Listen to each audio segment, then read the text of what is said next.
Start करेंगे next chapter जिसका नाम है injuries of the four arm and wrist.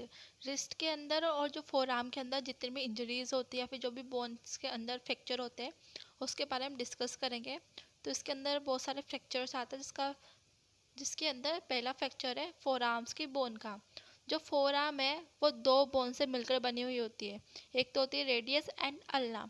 तो यहाँ पे जो रेडियस और अल्ना है इनके फ्रैक्चर की बात होगी। तो इस वाले फ्रैक्चर के अंदर क्या होता है ना, जो रेडियस और अल्ना जो दो बोन होती है उन दोनों का फ्रैक्चर हो जाता है। फ्रैक्चर टुगेदर साथ में फ्रैक्चर होता है। तो कभी कभी अपन इसके लिए कुछ टर्म भी यूज़ करते हैं, वो है both bones of the four arm.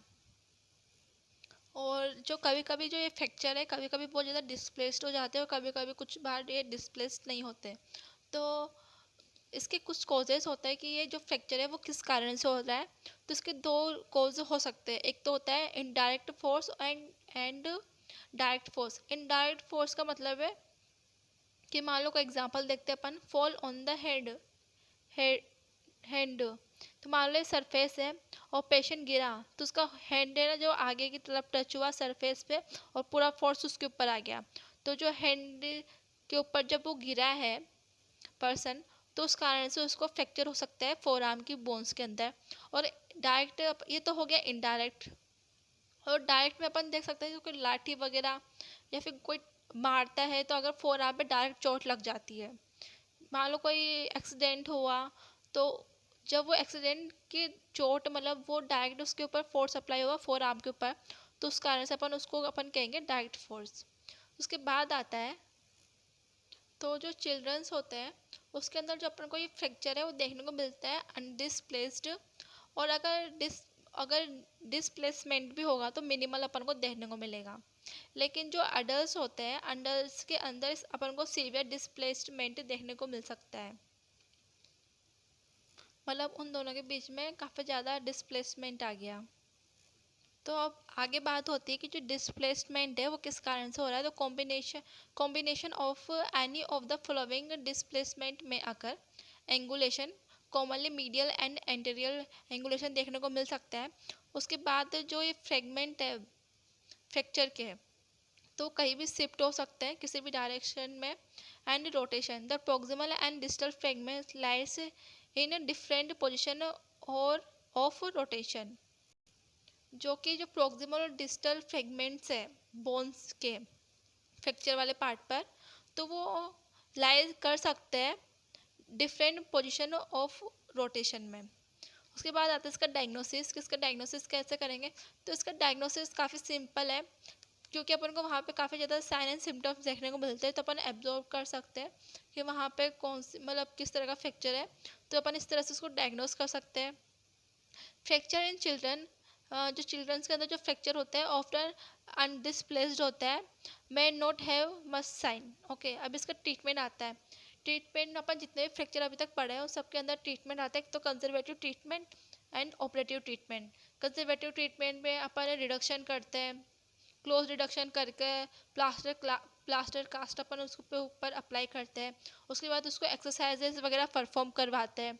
और ऑपरेटिव मेथड के अंदर अपन open reduction and fixation use करते हैं। उसके अंदर उसको रिडक्शन करते हैं ओपन करके, उसके बाद उसको फिक्स कर देते हैं किसी भी चीज़ से, प्लेट से वगैरह से।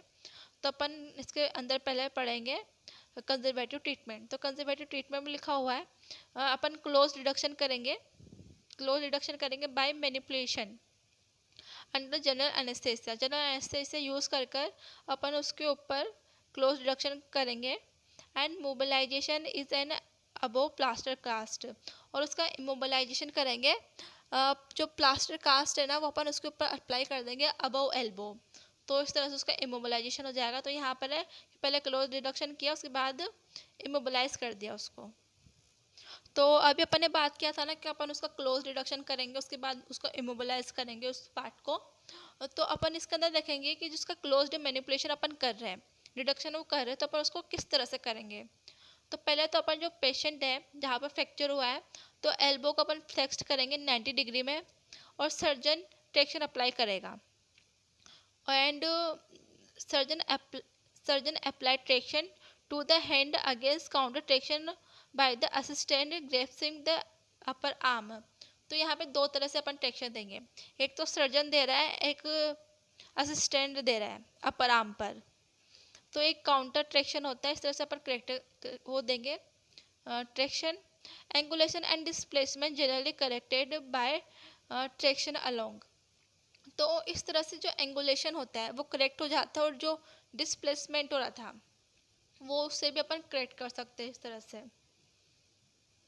तो उसके बाद आता है distal part of the forearm can now be placed in the correct rotation alignment in rotation to the proximal part। तो यहाँ पर क्या है ना, जो डिस्टल पार्ट है फोर आर्म का distal part of the four arm can now be placed in the correct rotational alignment. तो जो अपन उसको करेक्ट रोटेशनल अलाइनमेंट में लेके आएंगे in relation to the proximal part. जो प्रोक्सिमल पार्ट और डिस्टल पार्ट है ना, उसको अलाइनमेंट में लेके आएंगे अपन। तो इस तरह से जो है, जो फ्रैक्चर हो रहा था उसको अपन रिडक्शन उसका कर देंगे, वो रिड्यूस हो जाएगा वो फ्रैक्चर। और उसके बाद अपन उसके ऊपर प्लास्टर कास्ट अपन अप्लाई कर देंगे। और फिर प्लास्टर कास्ट अपन ने अप्लाई कर दिया तो important to keep the elbow bone apart and maintain in interosseous space. जो अपन ने जो रिडक्शन किया है ना, उसके अंदर अपन इस चीज़ को ध्यान रखना चाहिए कि मान लो ये स्ट्रक्चर है, यहाँ पर अपन प्रेशर अप्लाई कर रहे हैं, यहाँ पर प्लास्टर है और यहाँ पे इंटरोसियस मेम्ब्रेन है। तो अपन को ये मेंटेन करना है इंटरोसियस स्पेस में by modelling the cast will it is sitting. Okay, और फिर अपन इसको चेक कर सकते हैं, इसको अपन को वीकली चेक करना पड़ेगा एक्सरे के थ्रू। तो ये तो हो गया अपन ने क्लोज रिडक्शन कैसे किया, उसके टेक्निक्स अपन ने देख लिए यहाँ पर। अब इसके बाद आता है open reduction and internal fixation. अपन मान लो अपन ने कितने भी वो रिडक्शन कर लिया क्लोज रिडक्शन, अगर वो क्लोज रिडक्शन में ठीक नहीं हो पा रहा है, क्यों फ्रैक्चर है वो अपने अलाइनमेंट में नहीं आ पा रहा है, और अपन प्लास्टर कास्ट लगा दो, उससे भी ट्रीट नहीं होगा वो आगे जाकर, तो अपन उसके लिए ओपन रिडक्शन करेंगे और इंटरनल उसके अंदर कुछ फिक्स कर देंगे ताकि वो अपने अलाइनमेंट में बना रहे, उसका जो रिडक्शन किया है वो बिगड़े ना। तो जो अपन जो ओपन रिडक्शन और इंटरनल फिक्सेशन जो टेक्निक यूज़ करते हैं वो अपन ज़्यादा यूज़ करते हैं अडल्ट के अंदर, और ये सबसे ज़्यादा पॉपुलर मेथड है ओपन रिडक्शन और इंटरनल फिक्सेशन। क्योंकि इसके अंदर क्या होता है ना, अपन को कोई भी प्लास्टर कास्ट लगाने की जरूरत नहीं पड़ती, तो जो पेशेंट है वो जल्दी मूवमेंट कर पाता है सबके कारण। तो ये ज़्यादा पॉपुलर मेथड है। Following point have to be keeped in mind. तो इसको करते वक्त अपन को कुछ चीज़ें ध्यान रखनी चाहिए कि इसका क्रॉस यूनियन का अपन को ध्यान रखना चाहिए, क्योंकि जो रेडियस और अल्ना होती है वो इस तरह से होती है पास। तो अगर वो रोटेट हो गई है, उसमें किसी तरह का डिस्प्लेसमेंट आ गया है, तो अपन ने ध्यान नहीं दिया, तो रेडियस अल्लाह से जुड़ सकती है और अल्लाह रेडियस से जुड़ सकती है, तो क्रॉस यूनियन हो जाएगा। तो अपन को ये नहीं करना है, इसलिए अपन को दोनों का सेपरेट इंसिजन करना है। उसके बाद आता है कंप्रेसिव प्लेटिंग। तो ये एक प्रीफर्ड मेथड है, और इसके अलावा एक और मेथड होता है इंट्रामेडुलरी नेइलिंग का। ये दो मेथड अपन यूज़ कर सकते हैं। उसके बाद आता है bone grafting. Fracture older than 3 week, अगर कोई फ्रैक्चर है ओल्डर है देन 3 वीक, तो अपन उसके अंदर बोन ग्राफ्टिंग भी यूज़ कर सकते हैं। बोन ग्राफ्टिंग का उपयोग करनी चाहिए। Limbs should be mobilised depending on rigidity of flexion. इस चीज़ का अपन को ध्यान रखना चाहिए कि जो जॉइंट है वो कितना मोबिलाइज्ड है। External fixation use. तो ट्रीटमेंट के बाद अपन ओपन रिडक्शन कर दे, उसके बाद अपन को एक्सटर्नल फिक्सेशन की भी यूज़ करना चाहिए। Compound fracture of erase of dressing. तो अपन को ये चीज़ें याद रखनी चाहिए open reduction and internal fixation के टाइम, मतलब ऑपरेटिव टेक्निक के टाइम। तो उसके बाद यहाँ पर एक चीज़ आती है जो कि है plan of treatment of forearm bone fracture, कि जो फोरआर्म पर जो फ्रैक्चर हुआ है ना, इसका अपन ट्रीटमेंट प्लान किस तरह से कर सकते हैं।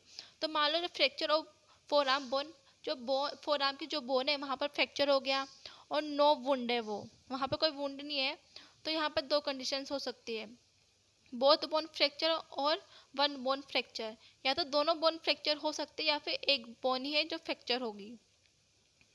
तो अपन पहले बात करते हैं बोथ बोन फ्रैक्चर के बारे में बात करेंगे।